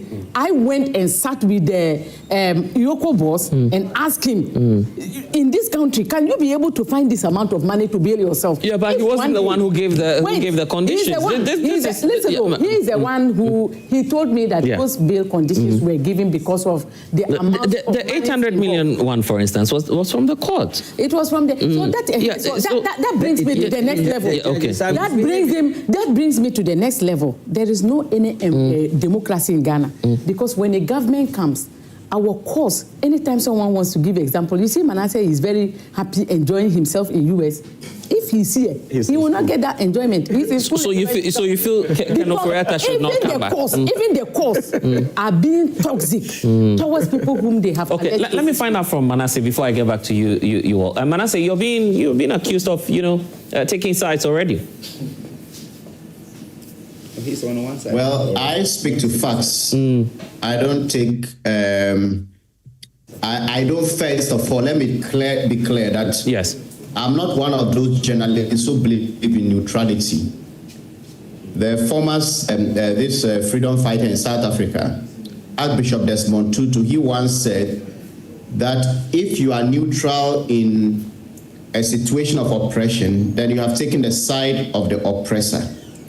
And he went on to say that if the elephant, not the MPP elephant, the elephant has its foot on the tail of a mouse and you claim to be neutral, the mouse will not recognize your neutrality. What I do is I try to be very fair, and I do my fairness with evidence.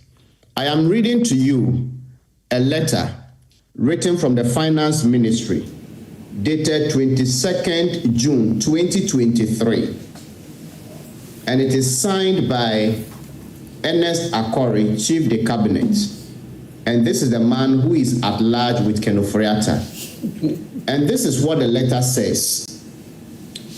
Expansion of the scope of work by Mrs. Strategic Mobilization Limited, SML. The Honorable Minister, who was the Honorable Minister, Ken Ofori-Atta, who is now running from justice, as we are told, has determined that there is a need to monitor the production and shipment of oil and gold out of the country. To this end, he will like to expand, Ken Ofori-Atta, would like to expand the scope of the revenue assurance work being performed by SML to include upstream oil drilling by the oil production companies and the gold mine. Result of the 1.4 billion companies. SML had done. The attached revised contract has been reviewed by the legal department of the Ministry of Finance.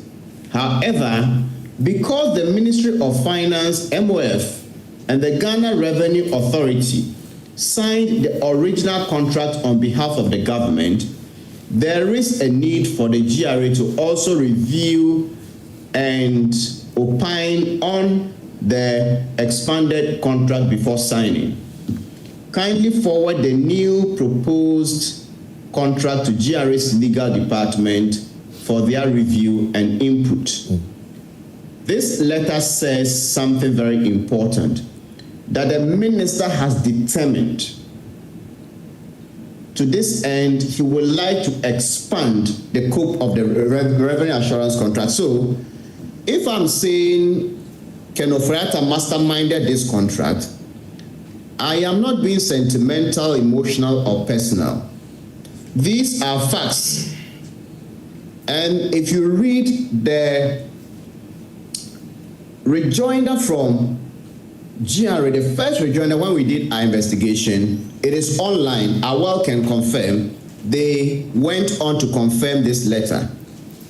So, I am stating facts.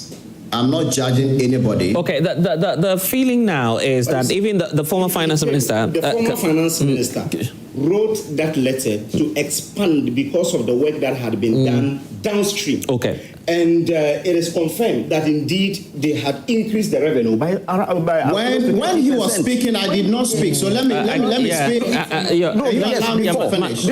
Manasseh, go ahead. Can you allow me to finish? I was just going to ask you about the point that Janet. But let me respond to Awal first. He made some claims which are not true. Okay.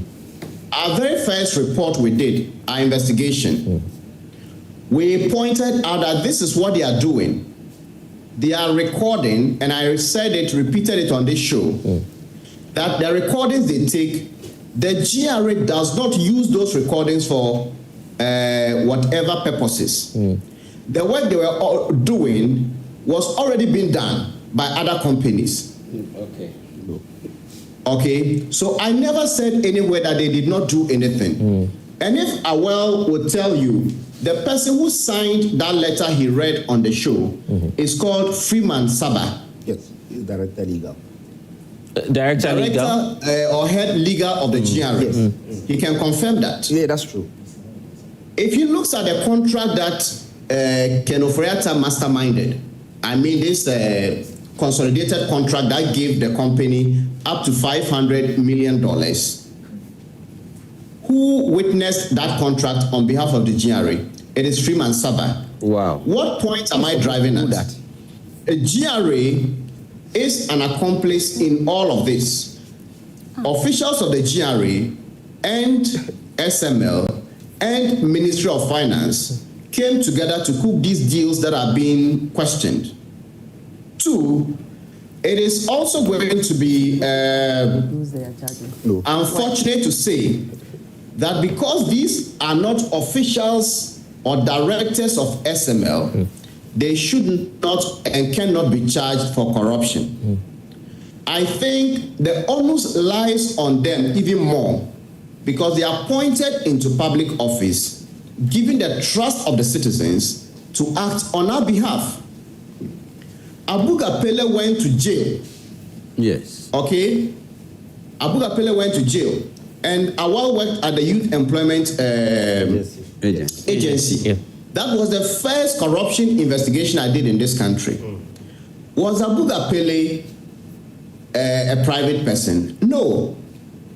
The Maslok CEO was not a private person.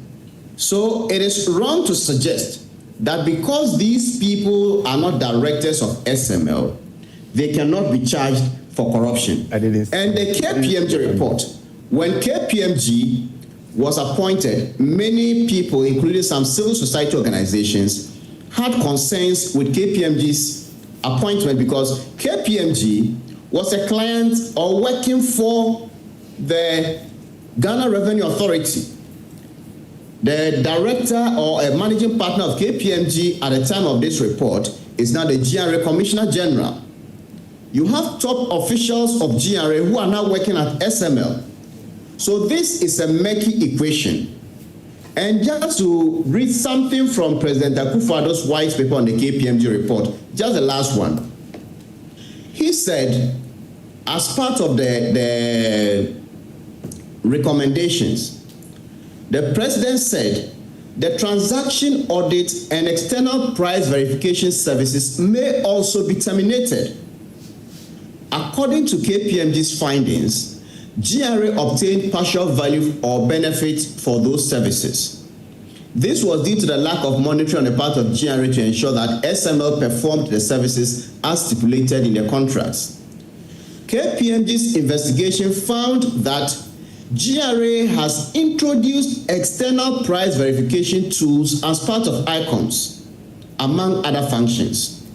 This renders reliance on SML for external price verification redundant. And this is what we've been trying to say all along, that the people you have brought to do this work, you are already doing it, and you are not relying on them. If you go to the petroleum sector, you have companies that are checking diversion, dilution, under declaration, and under reporting. And that is why when we ask these officials of GRA that these are things you claim to be doing and saving the country money, but our investigation showed that you are not doing them, how do you respond? Yeah, I get that. They did not defend it. Right. What they did was to delete them. They said they have saved 3 billion, and people are mentioning that. I don't know where he got that figure, that thing from, that 20-something% KPMG said they had saved. Read pages 157 and 158 of the KPMG report and talk of the revenue increment. KPMG said that what accounts for the revenue growth is mainly taxes. At the time, there were 2 taxes, and the taxes increased to 5. And as the years go by, the number of people who had cars in Ghana in 2010 will not be the same number that have cars in 2015. Okay. More people are going to buy fuel. More people are going to buy maybe diesel and others. And that will automatically increase the margin. Yeah. Yes. And they conclude by saying that for any measurement or anything to be taxable, it has to go through the ICOMS. Okay. And it is not the SML measurement that goes through ICOMS. So how do you credit SML with revenue growth? A number of questions for you. So the KPMG report is problematic. Some of us raised it. Some civil society groups, including, and then people like Bryce Simmons, said they raised concerns about the conclusion. I get that. OSP has also raised it. Manasseh, what I want to do now is also come to my studio audience. There are a number of them having questions for you. My panelists have also been asking you about the Ken Ofori-Atta bit as to whether or not the environment is safe for him enough to come back. Do you feel that the environment is indeed safe for him? While I bring in Kamal and the rest. I don't think someone has been killed. People go to the OSP and they've all been granted bail. I think those who went to the OSP in relation to the SML scandal, all these people who went there, I think only 3 or so of them were detained for only a night. The following day, they granted them bail. So I don't think that the OSP has, and I don't remember the OSP placing any outrageous bail condition on anybody. Okay. Listen. So Janet has all those who have been charged are in their houses and they'll be going to court. All right. I don't see why people say Ken Ofori-Atta is right to stay out because the environment is not conducive. I don't know what it means. If it's clean, Damwa we are hearing, I don't even think he was ever put in custody or anything. Kofi Nti, no. So I don't know what they are talking about. Okay, Manasseh, here's what I want us to do. Let's get how the OSP. Yeah, let's get a few questions from the audience for you. Before then, Janet has a point to also for you. Yeah, briefly, so I can get the audience to. Manasseh Asure is a journalist. Yes. He's supposed to protect the vulnerable in society. The government now is the one who is having an overwhelming power, and he's using that power to witch hunt his political opponents, which is the truth. If he cannot see, I will be wondering what type of journalism he's doing. He says he's not neutral. He's just told us. So that is the most scariest aspect. If Manasseh Asure is telling me that he has not seen any bail condition being abnormal, it will scare me to the bone. And more to the point, with his investigation, he's not a OSP. The OSP will have to go to court, and it's the court that imposed these stringent measures. That's the problem. The OSP, yes, I'm just supporting. The OSP may not have really given any stringent bail condition. But if he sends it to the court, it's the court that gave these stringent. Have you ever seen the court? Have you ever seen the court doing that? The Ghanaian court. Yeah, they did that. No, the Ghanaian in the case of Hanan. Okay, let's allow. Okay, yeah. So let's get the point. The Ghanaian court doing that. It is based on which political party and what influences them. That is the most curious aspect. We don't have an independent judiciary. They are in the hands of the which political parties in power. Yes. And that is the reason why we have a problem in Ghana. And I think the judiciary should bow their head. So are you suggesting that if someone has done something wrong, we don't have the right to ask them questions anymore? It's not a matter of saying that. When the atmosphere is a military regime atmosphere, I won't come in. Yeah, but we're here on TV. You're speaking freely your mind. Let me tell you nobody's chasing when you. When you go to the court and there are turns, and then you go to Supreme Court and they say, no, you pass here, you can see that the judge is in a hurry to just jail you so that somebody will clap hands for him that you have done well. That is when you realize that this condition is not good for me. I am not giving a fair hearing. But if Ken Ofori-Atta hasn't done anything... that is what Manasseh Asure should be looking at. That I have done this research, but I don't want somebody to go to jail for a crime he has not committed. It is better for the person to be free than to go to jail for a crime he has not committed. That's what Manasseh Asure should be working towards. So when he sees that in every way they are trying to make sure that people go to jail no matter what, somebody must go to jail for people to think that we are fighting corruption, it should be a worrying trend for him. My final question to him is this. You're a journalist. Why are we always looking for interdictions about people who are corrupt instead of closing the loopholes? Let me tell you something that the Auditor General advised the NDC administration. They are talking about this NSA looting. It is not only MPP people who are doing it. The NDC did it. When you look at appointments, people want to go there. Yeah, but if you've done it and we have evidence, so we should be able to prosecute you. Why should you be wasting your time? Is punishment not an effective way? Is punishment not an effective way of checking people's misbehavior? Why should we waste the taxpayers' money in prosecuting people when we can close? Are you saying we're wasting money to prosecute? Listen, we can close. You are not listening to them. Yeah, but the point is close that loophole. Yeah, but by making sure that you take that payroll from them and give it. Yes, but if you have misbehaved, you must be accountable. Accountable. Yeah. But your party members are there now looking to how can we steal without being caught. We take it away. Let me come to the other. Come on, let me hear from you, and I'll put that to Manasseh shortly. Yes. Thank you very much. This is GBC, May 7, 2022. I don't feel. You mean the state broadcaster? Yes. Yeah. I don't feel safe now as a journalist, Manasseh. And part of the quote. Manasseh Asure saying sorry, that. Yes. Asure. Which year was this? This is 2022. 2022. Okay. And part of quotation, I'm quoting what GBC put it. I had to go out of the country on 2 occasions. He added, Manasseh. He's a journalist, so when he felt it wasn't safe for him, he had to. But today he's saying that nobody has been killed. To sarcastically mean that he can come because why? Unless Manasseh wants us to feel that he is more important. Yes, he wasn't even arrested. Yeah. According to him, because of he's published some stories. And he did a story, my militia in the heart of the city. And according to him, that surely worked. Even Manasseh made a certain claim sometime back that to justify his claim that when he did a publication during President Mohammed's regime, late Omani Boama called him and said that he knows that this is a serious story he has done. So if he wants protection, they will get him a police just to try to run the Nanado government down. Today, if another person feels not safe to come into the country, Manasseh is saying nobody has been killed. This is strange. You see, yeah, but is this not an OSP case? Has the OSP not demonstrated that he's only willing to have a conversation with the former finance minister? Listen, where I'm taking it from that Manasseh's justification for the former finance minister to come is that nobody has been killed. But he wasn't killed either. But he had to run out of the country. According to him, he was threatened. Manasseh, I think Manasseh on. He wasn't arrested. Nobody even. But he just claimed he wasn't safe. Yeah, Manasseh wants to have a brief word on that. I'll come to you. Yeah.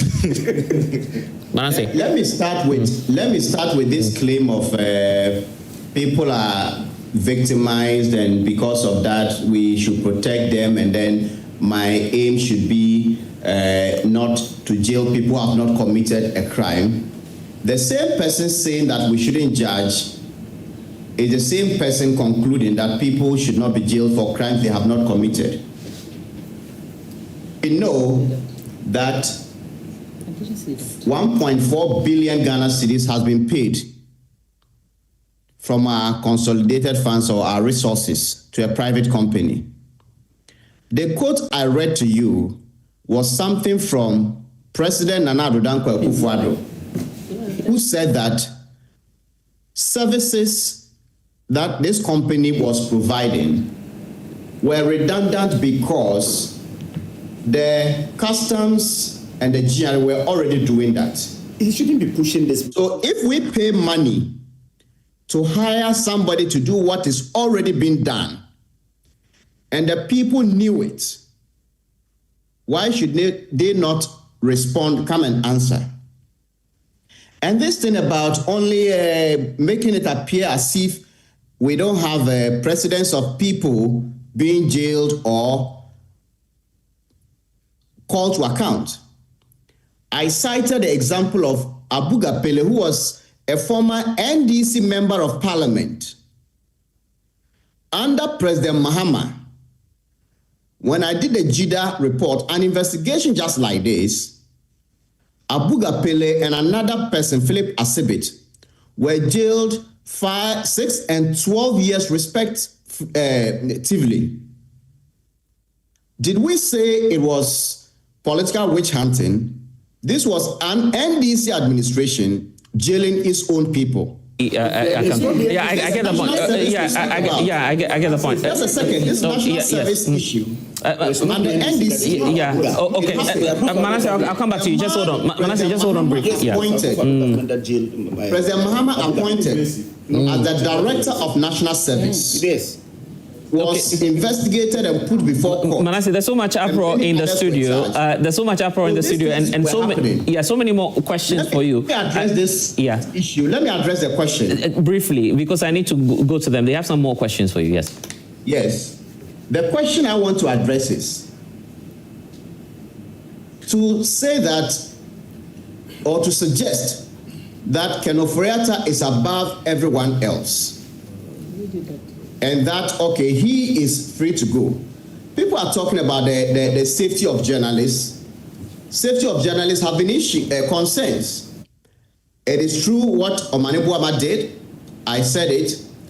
It is also true that we were in this country when a certain journalist did a story that a leading member of the New Patriotic Party, who now wants to be a presidential candidate, put his photograph on TV and said, look, this is the man, you don't know him. He lives in Medina here. If you find him anywhere, slap him and attack him, and I'll be held responsible. That journalist was shot and killed. I'm talking of Ahmed Swale. And as we speak, there is nothing that has been done. And to clarify my comment, I was specifically referring to the OSP and the victims, the suspects in involved. this particular case. Yeah, I get that. Okay. So I did not speak generally on everything. On anything. You were talking about the OSP specific case, yes. On the OSP, and these people in the SML scandal, that they have asked, some just went to answer questions, and they went home, nothing happened to them. So that shouldn't be a reason we say. I get your point. So yes, and of course that's what's been our focus now. The OSP case, actually. Let's be fast about this. So many more interesting. Blessed, let's be brief, so I can give the opportunity. You need to give me. Yeah. Blessed, let's put it on record that Manasseh has been evasive. None of the panelists here has said that the former finance minister should not be prosecuted. In fact, if I remember clearly, but let's focus on the case. Manasseh has done his work. If the OSP even wants, he can start the trial without necessarily having the presence of the former finance minister. You see, the OSP's office is such a wasteful office, and Kise Jabin is even making it more glaring to me. You see, the OSP and the AG are beginning to make nonsense of the presumptions of innocence until proven guilty. Manasseh continuously says that he speaks to facts.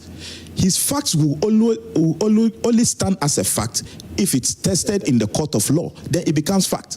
So he shouldn't say that I'm speaking to fact and trying to accuse people of saying that they masterminded. Just as Madam said here, for someone to mastermind an issue, it will be accepted in the court of law that yes, the former finance minister really masterminded. So we shouldn't make it seem as if that the fact that he is going to do his investigation, because the court has the right to admit a certain kind of evidence or reject it. All right, but I get that. Let me go to the back because we didn't give them an opportunity earlier. They have the microphone already. Yes, let's hear you briefly and be mindful of time so we can give the opportunity to everyone to have a say before we go. Yes.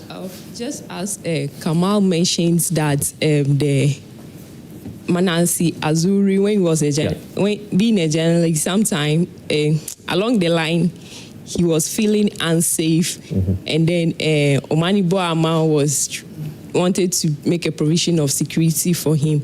I think same can be applied to Ken Ofori-Atta as the former finance minister. He can come, the country is safe, and if only securities are there, provisions can be made. I get your point now. So you want us to give a security guarantee to the former finance minister? Yes, if only he's feeling unsafe. He said he's feeling unsafe. The country is unsafe for him to come. You feel that's a possibility? Yeah, that's how he feels. So a security can be made provision for him. People, all those other people that we see here being suspected of such cases, nothing has been done to them. Nobody is harming them. And the SML, so the same case you're referring to, they say that, and we're not picking on Manasseh, but he says Manasseh left. So the former finance minister, if he's not but the former finance minister has to come and respond. Because we, the youth, we don't know what's happening. We are in a dilemma as if it is allegations that are being kept on, or it's really true that this is what happened. So he must answer questions. You answer. Yeah, your colleague there also has a point behind.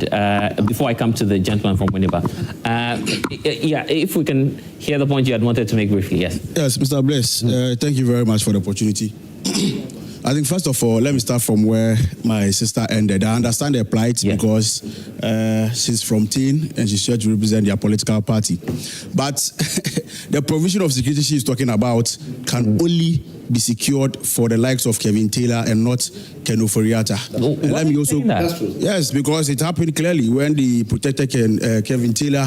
In fact, it's on record that when the former finance minister was leaving, he had written to the chief of staff. That means that he has some level of confidence in the government that they could. Permit me to also continue from where Madam also ended, that we have to oppose corruption with all the strength we can marshal whilst we are in government. It's very, very important. And that is the only commitment, right, we can use to curb corruption. Because today as we speak, there are wild allegations out there where every month 20,000 Ghana cedis of the taxpayers' money is used to pay party members in their various constituencies to run their political party. That is not why we voted for President Mahama.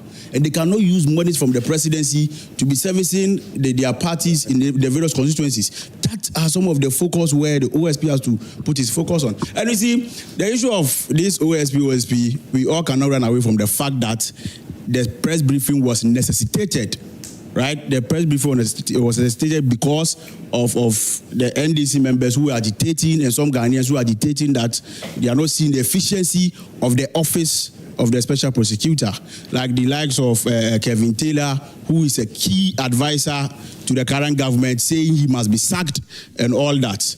And then also a petition which was given to the president to take him out of office. So basically, if the OSP is having something to stand by, he should go to court. Okay.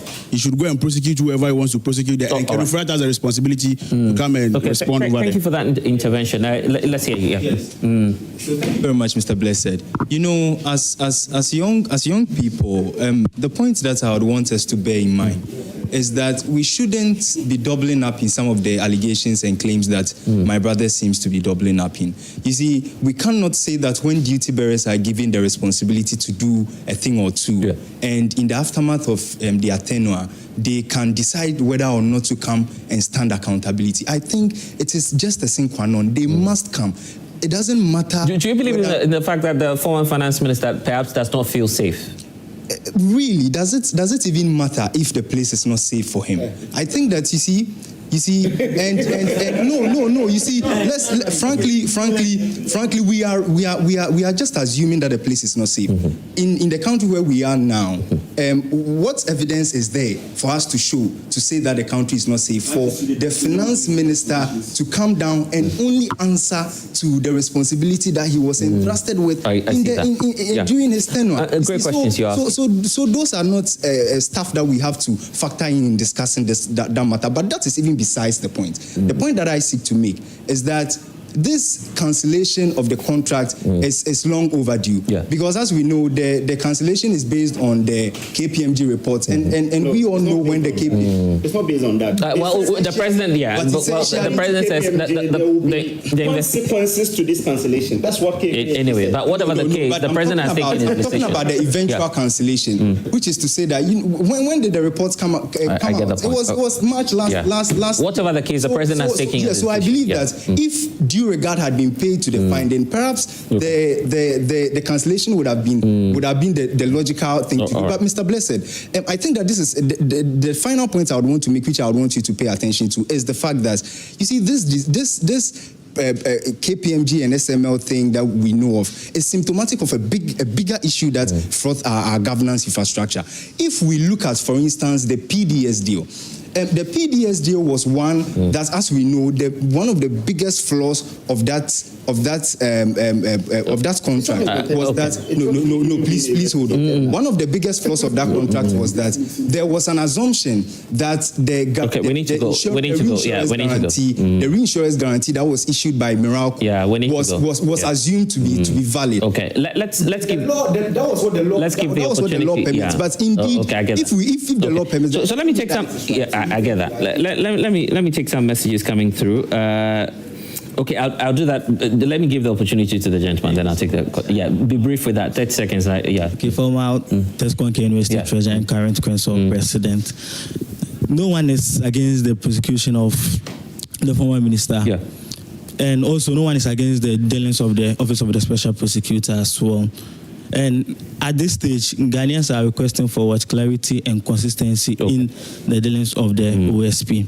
And the OSP keeps on updating us as if we are watching new episode. Today, yesterday he declared me fugitives. Today, so he said we should give up to November. All right. This is what I'll do. Let me take apologies to you. Let me take this message. This one is from Rafael Ahmed Elom in Sogakope. He says that the OSP must go. He is not helping the country to fight corruption at all. What he's displaying, in my opinion, is rather protective protecting suspects. And there are so many of you sending your messages. Sly says Ghanaians are waiting for the removal of the OSP, followed by the EC chairperson and their deputies. And thank you, Rob. Let me give the final word. So let me start with you, Stephen, because we need to go. Your concluding remarks on this. What we've discussed is very important. I pray and hope that leadership will take into consideration the views that we shared in terms of, I think there should be a state of emergency declared on appointees first. Right. For the appointees to act. If they fail, then I recommend shoot to kill.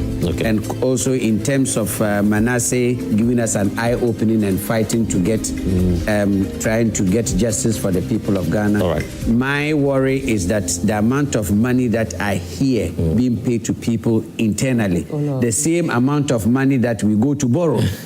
I get it. I get it that. means if we can manage the economy Then well, there's the resources in this country not to be borrowing money with all kinds of... We need to go. Abuga Pele was not jailed under President Mahama. He was jailed under President Akufo-Addo. We did that trial for more than a year before we were able to get the conviction. But the process started. That's the fact. And again, we gave the dog to hang. Appending the signature of Freeman is the mandate of him. It's a mandate and not necessarily out of place, because if Joy FM is entering into an agreement with any entity, is the director legal who signs Manasseh wanted so to, he has yes.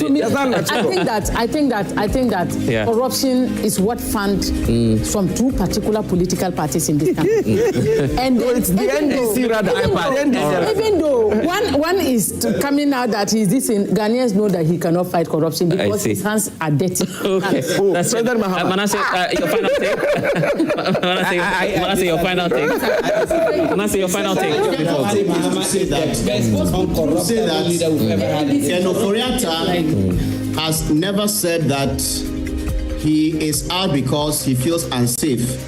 Officially, we are told he is sick. Yes. So the safety is not an issue that his lawyers have told us. That is one. He's not saying. Two, I stand by my point that when I say mastermind, there's evidence to say that the person who initiated the contract is the mastermind of that contract I was talking about. All right, Manasseh.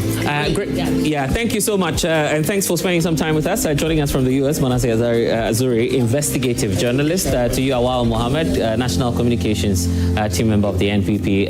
Stephen Atuliga, founder of the NLC, yes, National.